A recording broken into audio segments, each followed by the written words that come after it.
como a água ocorre ou se distribui na Terra, de forma mais detalhada, e este é o objeto do Pensando como Hidrólogo 3. Nós vamos dividir essa fala em 3 tópicos. Primeiro vamos voltar àquele ponto da circulação geral da atmosfera, para a gente ver com mais detalhe. Depois, como nós já sinalizamos que o motor do ciclo hidrológico é a energia que vem do Sol, a gente tem que falar um pouco mais sobre o balanço de energia. Depois a gente vai falar que esse ciclo hidrológico que acontece na escala do planeta, ele se relaciona com o que acontece na escala mais local, na escala de uma cidade, na escala de uma bacia hidrográfica. Então são os 3 pontos que nós vamos conversar com vocês a partir de agora.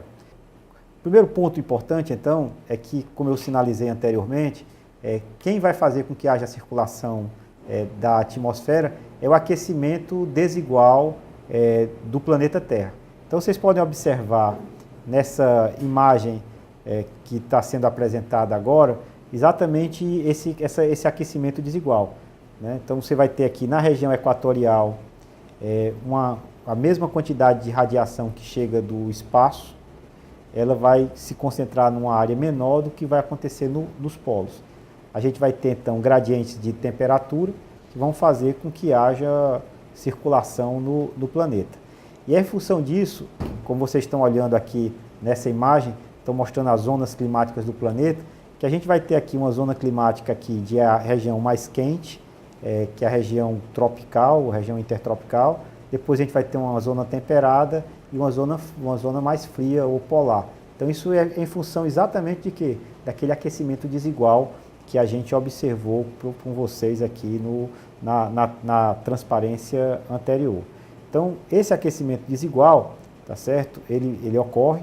E a gente vai ter também que o balanço de energia que vai acontecer na superfície da Terra, que vai determinar todo o processo de circulação, inclusive vai definir qual é a disponibilidade de água que vai estar numa coluna atmosférica, tem a ver com esse salário de radiação que chega da atmosfera, que está sendo mostrado agora nessa imagem que vocês estão vendo, que a gente tem aqui uma quantidade de 342 watts por metro quadrado, é a quantidade de energia que vem do Sol. Então a radiação que chega à Terra, ela vai ter um certo processo de balanço de energia que vai acontecer com essa radiação que chega do Sol. Então, no topo da atmosfera, chega uma radiação de 342 watts por metro quadrado, vinda do Sol. Então, desses 342 watts por metro quadrado, uma parcela dessa radiação é refletida pela atmosfera e pelas nuvens, que a gente vai chamar esse processo de reflexão de albedo. Então, 26% dessa radiação que chega volta para o espaço. 23% é absorvida pelas nuvens e pela atmosfera, e 47% chega à superfície da Terra e é absorvida pela superfície da Terra, e 4% é refletida pela superfície da Terra. Desses 47% de radiação que chegam à superfície da Terra vão aquecer a superfície da Terra. E ao aquecer a superfície da Terra vai começar a emitir também radiação, né, a partir da equação de Stefan-Boltzmann, que todo corpo, com uma certa temperatura, emite radiação. Certo? Aquela equaçãozinha E igual a epsilon sigma t elevado à quarta. Então, você vai ter então emissão de radiação. Essa radiação que é emitida pela Terra, uma parte dela é absorvida pela atmosfera, tá certo? E essa parte que é absorvida pela atmosfera, ela vai também a atmosfera ao se aquecer, vai também emitir calor, uma parte vai emitir radiação, uma parte dessa radiação vai para o espaço e outra parte dessa radiação volta para a superfície da Terra. Essa parte que retorna para a superfície da Terra é que a gente chama de efeito estufa. A radiação que vem do espaço, nós chamamos dessa radiação de onda curta. E a radiação que é emitida pela Terra, a gente chama de radiação de onda longa. Por quê? Porque o comprimento de onda da radiação que vem do Sol é da ordem de grandeza de 0,7 micrômetros.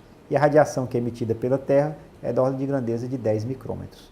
Tá certo? Porque o comprimento de onda que é emitido por um corpo é inversamente proporcional à sua temperatura. Então acontece esse balanço de energia na superfície do planeta como um todo, e com isso a gente vai ter então efeito estufa, que vai aumentar a temperatura da Terra. A temperatura da Terra hoje, ela seria 33 graus a menos do que a temperatura atual da Terra se não fosse esse efeito estufa, né? Então voltemos então, a gente vai ter então esse aquecimento e esse balanço ele vai se dar de forma diferenciada nas diferentes latitudes do planeta, em função daquele aquecimento desigual, como nós estamos vendo nessa transparência.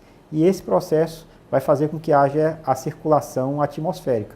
Próximo à região equatorial, o que a gente vai chamar do equador meteorológico, vai estar mais aquecido e, em função disso, vai iniciar esse processo de circulação, né? A água normalmente do mar, ou então o continente mais aquecido, vai ter um processo de evaporação, vai gerar precipitação e vai se iniciar as células de circulação que nós estamos observando nessa imagem que vocês estão vendo. Então nós vamos ter 3 células de circulação, que é a célula de Hartley, que vai existir entre 0 e 30 graus norte e 30 graus sul, a célula de Ferro e a célula polar, né? Então são as 3 células de circulações principais que vão acontecer no planeta. Só acontecem 3 células de circulação porque a Terra gira. Se a Terra não girasse, só existiria uma célula de circulação que iniciaria no equador meteorológico e essa célula iria até o polo. Mas em função da célula ter sua rotação e a força de Coriolis é que a gente vai ter essas 3 células de circulação. E essas células de circulação vão definir em grande medida, como vocês estão olhando nessa imagem que está aparecendo, regiões mais úmidas e regiões mais secas. Então, onde acontece esse equador meteorológico e esse levantamento da parcela de ar que vai gerar a precipitação, nós vamos ter uma região mais úmida, tá certo? Onde vai ter mais precipitação. Em torno de 30 graus norte e 30 graus sul, essa massa de ar vai descer, e ao descer a gente diz que está acontecendo uma subsidência dessa massa de ar, e onde essa massa de ar desce é onde vão se formar os grandes desertos do planeta, em função de quê? De que você não vai ter a parcelinha de ar que vai querer chover, subir para precipitar, não vai ter oportunidade de fazer isso, que vai ter uma grande massa de ar que vai vir da alta atmosfera e vai descer sobre a superfície e vai impedir que haja precipitações. Então, os grandes desertos do planeta, Atacama, o deserto de Sonora, o Saara, todos eles estão nessa faixa aqui de 30 graus norte ou 30 graus sul, e é em função exatamente dessa descida dessa massa de ar que vai gerar esse tipo de problema. Nessa imagem que vocês estão vendo, que a gente já tinha mostrado anteriormente, essa mesma imagem, para mostrar o acoplamento do efeito entre o oceano e a atmosfera, vocês podem observar no campo de chuva aqui, que existe uma região aqui próxima, por exemplo, à América do Sul, a oeste da América do Sul, onde tem pouca precipitação. E ela inicia-se exatamente nessa faixa de 30 graus sul. Então, normalmente, a oeste dos continentes, observem na Austrália, observem aqui isso na África, observem aqui no oeste dos Estados Unidos, na face oeste dos continentes, onde vão estar localizados os grandes desertos em função dessa descida de ar, dessa subsidência que vai acontecer, né? E essa circulação do ar e a circulação atmosférica vai estar associada à formação de altas e baixas pressões, que por sua vez vão gerar correntes marítimas. As correntes influenciam a atmosfera e a atmosfera também influencia as correntes marítimas. E vocês estão observando então a circulação dessas correntes marítimas aqui nessa imagem que está mostrando com H onde fica a alta pressão, L as baixas pressões, e como essas altas pressões elas estão gerando circulações. Onde tem a alta pressão, ela vai empurrar o ar para onde tem uma pressão mais baixa, e com isso vai estar associado aqui a uma tensão que vai acontecer sobre a superfície dos oceanos, que vai gerar as correntes marítimas que vocês observam nessa imagem. Então, o ciclo hidrológico na escala do planeta vai estar condicionado então a esse processo aqui de circulação, né? Então, onde vai existir deserto e pouca chuva, vai estar associado então a a descida dessa massa de ar. Outras regiões de ascensão dessa massa de ar onde vai estar a maior chuva, como a zona de convergência intertropical, que a gente viu aqui que é aquela mancha verde.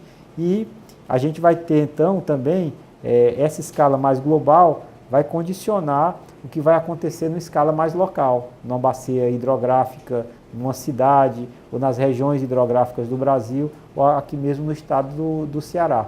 Então, essa circulação mais global, ela vai condicionar o que vai acontecer do ponto de vista da precipitação, da evaporação e das vazões na escala mais local. E o que vai nos interessar intensamente aqui na disciplina de hidrologia é exatamente como essa circulação geral se relaciona com o que vai acontecer na escala mais local, na escala da bacia hidrográfica. Então a gente observa aqui nessa imagem que está sendo exposta agora, diversas bacias hidrográficas aqui no Brasil. Por exemplo, aqui você tem um mapa do Brasil, onde nós vamos ter as regiões hidrográficas brasileiras.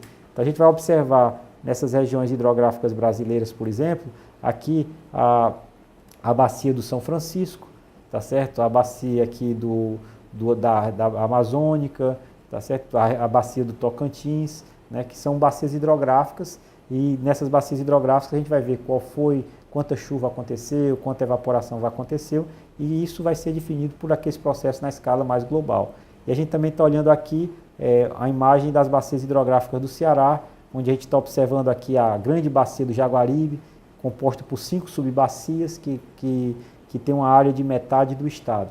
Então, para a gente, no estudo da hidrologia aplicada, a gente vai estar interessado exatamente em entender como vai se dar o balanço hídrico, né, na escala dessas bacias hidrográficas, e o que vai acontecer nessa bacia hidrográfica está condicionado fortemente por essa grande circulação de água na atmosfera, em função desse balanço de energia que acontece na escala do planeta como um todo.